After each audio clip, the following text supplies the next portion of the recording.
Assalamualaikum warahmatullahi wabarakatuh.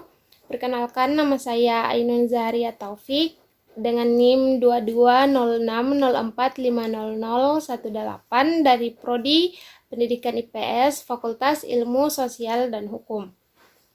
Baiklah, di video kali ini saya akan menjelaskan sedikit materi mengenai litosfer. Litosfer adalah lapisan kerak bumi. Secara etimologi, litosfer berasal dari bahasa Yunani, yakni dari kata litos yang berarti batu dan sfer yang berarti bulatan. Dapat diartikan bahwa litosfer merupakan lapisan batuan yang membentuk kulit bumi. Struktur litosfer terbagi menjadi dua. Yang pertama yaitu kerak samudra atau crust. Kerak samudra merupakan bagian dari litosfer bumi yang permukaannya berada di cekungan samudra. Kerak samudra tersusun atas mineral-mineral yang banyak mengandung silikon, besi, dan magnesium. Ketebalannya lebih tipis dibandingkan dengan kerak benua, yaitu 5-15 km. Tapi massa jenisnya lebih besar, yaitu massa jenis rata-rata sekitar 3,3 gram per cm kubik. Kerak samudra disebut juga dengan lapisan basaltis, sebab batuan penyusunnya banyak yang mengandung basalt. Yang kedua yaitu kerak benua. Kerak dalam definisi benua merupakan kerak yang komposisinya kaya akan selenium dan aluminium. Berat jenisnya rendah yaitu 2,7 gram per cm kubik. Ketebalannya sekitar 20-70 km. Kerak benua sebagaimana namanya biasanya membentuk daratan. Kerak benua disebut juga dengan lapisan granitis sebab bahan penyusun utama batuannya terdiri dari batuan yang banyak mengandung granit. Litosfer bumi meliputi kerak dan bagian teratas dari mantel bumi yang mengakibatkan kerasnya lapisan terluar dari planet bumi. Litosfer ditopang oleh astenosfer yang merupakan bagian yang lebih lemah, lebih panas, dan lebih dalam dari mantel. Batas antara litosfer dan astenosfer dibedakan dalam hal responnya terhadap tegangan. Litosfer tetap padat dalam jangka waktu geologis yang relatif lama dan berubah secara elastis karena retakan-retakan, sedangkan astenosfer berubah seperti cairan kental. Litosfer terpecah menjadi beberapa lempeng tektonik yang mengakibatkan terjadinya gerak benua akibat konveksi yang terjadi di dalam astenosfer. Berikutnya saya akan menjelaskan mengenai batuan yang ada dalam litosfer. Batuan adalah himpunan partikel-partikel sejenis atau tidak sejenis yang terikat secara gembur atau padat, dan himpunan itu membentuk kerak bumi. Berdasarkan cara pembentukannya, batuan dibedakan menjadi tiga. Yang pertama yaitu batuan beku. Batuan beku adalah batuan yang terbentuk melalui proses pendinginan dan pembekuan oleh material-material bumi. Batuan beku terbentuk dari magma yang keluar dari dapur magma dalam bentuk lava. Berdasarkan tempat terbentuknya, batuan beku dibagi menjadi tiga macam. Yang pertama, batuan beku dalam. Batuan beku dalam terjadi dari pembukaan magma yang berlangsung perlahan-lahan ketika masih berada jauh di dalam kulit bumi. Contohnya ialah batuan granit, diorit, dan gabbro. Kedua yaitu batuan beku korok. Batuan beku korok terjadi dari magma yang membeku di lorong atau dapur magma dan permukaan bumi. Magma yang meresap di antara lapisan-lapisan litosfer mengalami proses pembekuan yang berlangsung lebih cepat sehingga kristal mineral yang terbentuk tidak semua besar. Campuran kristal mineral yang besarnya tidak sama merupakan ciri batuan beku korok. Yang ketiga yaitu batuan beku luar. Batuan beku luar terjadi dari magma yang keluar dari dapur magma membeku di permukaan bumi, seperti magma hasil letusan gunung berapi. Contoh batuan dari batuan beku luar ini ialah basalt, diorit, andesit, obsidian, skoria, dan batu apung. Berdasarkan cara pembentukannya, batuan yang kedua ada yang dinamakan batuan sedimen. Batuan sedimen merupakan batuan mineral yang telah terbentuk di permukaan bumi yang mengalami pelapukan. Bagian-bagian yang lepas dari hasil pelapukan tersebut terlepas dan ditransportasikan oleh aliran air, angin, maupun oleh gletser yang kemudian terendapkan atau tersedimentasi dan terjadilah proses diagenesis yang menyebabkan endapan tersebut mengeras dan menjadi batuan sedimen. Berdasarkan tenaga yang mengangkut hasil pelapukan dan erosi, batuan sedimen dapat digolongkan atas 3 bagian. Pertama, sedimen akuatis, yaitu sedimen yang diendapkan oleh tenaga air.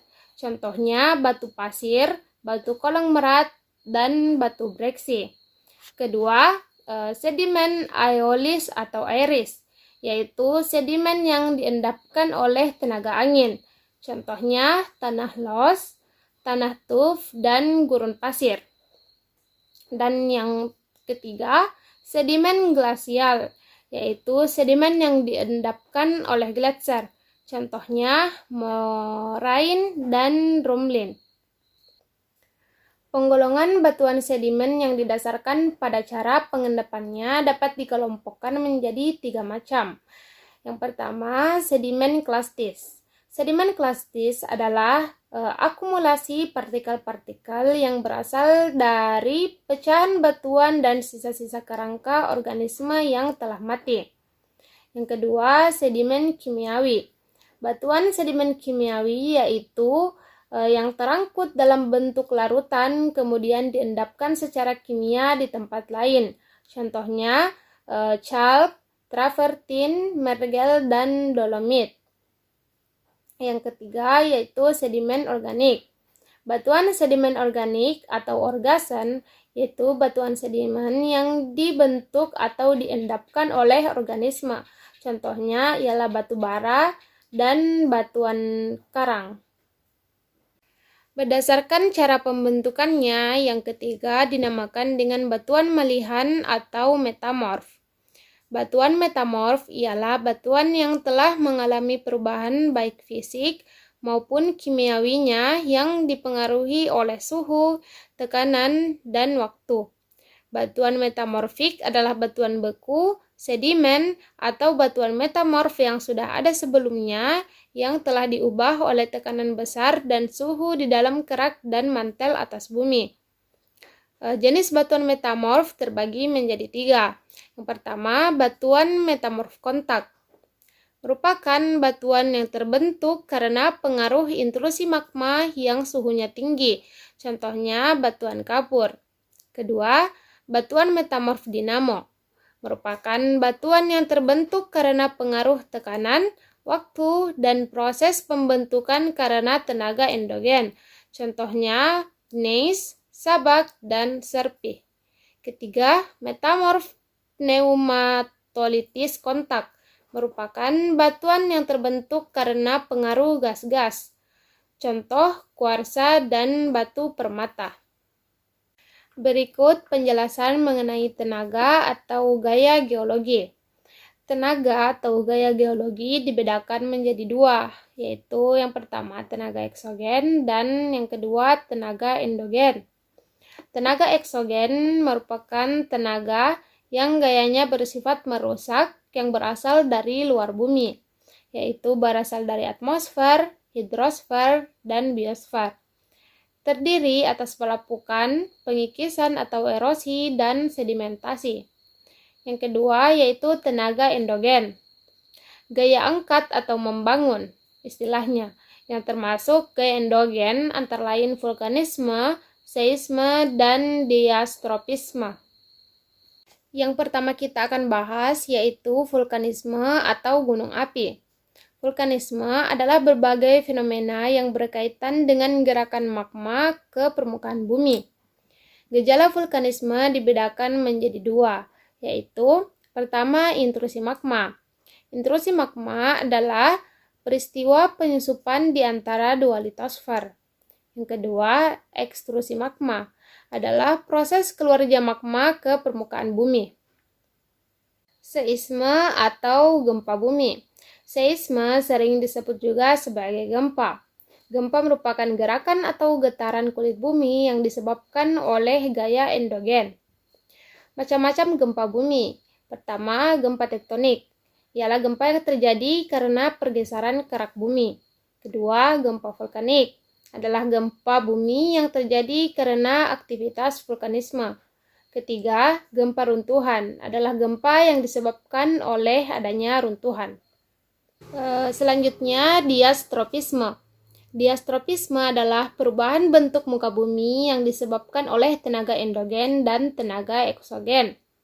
Proses diastropisme dapat dibedakan menjadi dua gerakan, yaitu pertama gerak epirogenesa. Gerak epirogenesa adalah proses pembentukan permukaan bumi berupa pengangkatan atau penurunan yang disebabkan oleh tenaga endogen. Prosesnya lama dan meliputi wilayah yang luas. Yang kedua, gerak orogenesa adalah proses pembentukan pegunungan yang disebabkan oleh tenaga geologi. Prosesnya cepat dan wilayahnya sempit. Yang termasuk dalam tenaga eksogen yaitu pelapukan, pengikisan, dan pengendapan atau sedimentasi. Pelapukan secara umum diartikan sebagai penghancuran batuan yang memerlukan waktu yang lama. Pelapukan berdasarkan proses terjadinya dibedakan menjadi 3 jenis, yaitu pertama pelapukan organis yang disebabkan oleh organisme. Kedua, pelapukan mekanis, yaitu pelapukan yang terjadi karena adanya perubahan temperatur yang sangat besar antara siang dan malam. Ketiga, pelapukan kimiawi yang terjadi akibat proses kimiawi, yakni pelarutan. Selanjutnya, pengikisan. Pengikisan adalah proses penghanyutan tanah oleh desakan-desakan atau kekuatan air dan angin, baik berlangsung secara alamiah ataupun sebagai akibat tindakan dari perbuatan manusia. Jenis-jenis erosi. Yang pertama, erosi oleh air. Kedua, erosi oleh es. Ketiga, erosi oleh angin. Dan yang terakhir, erosi oleh air laut. Selanjutnya, sedimentasi. Sedimentasi merupakan hasil proses erosi, umumnya diendapkan di daerah dataran rendah. Sedimentasi dibedakan menjadi 3 berdasarkan tempat pengendapannya, yaitu fluvial atau aliran sungai, yang kedua eolis, angin, dan yang ketiga marin, yaitu air laut. Berikut manfaat litosfer bagi kehidupan manusia. Pertama, sebagai tempat tinggal dan tempat beraktivitas bagi makhluk hidup. Kedua, sebagai tempat pengolahan kembali sisa-sisa makhluk hidup yang telah mati. Ketiga, sebagai tempat tumbuhnya berbagai tanaman. Keempat, memberi dukungan terhadap seluruh proses kehidupan di bumi, baik darat maupun di laut. Kelima, sebagai penyedia berbagai jenis logam. Keenam, sebagai penyedia sumber energi. Ketujuh, tempat penyimpangan atau penampungan air.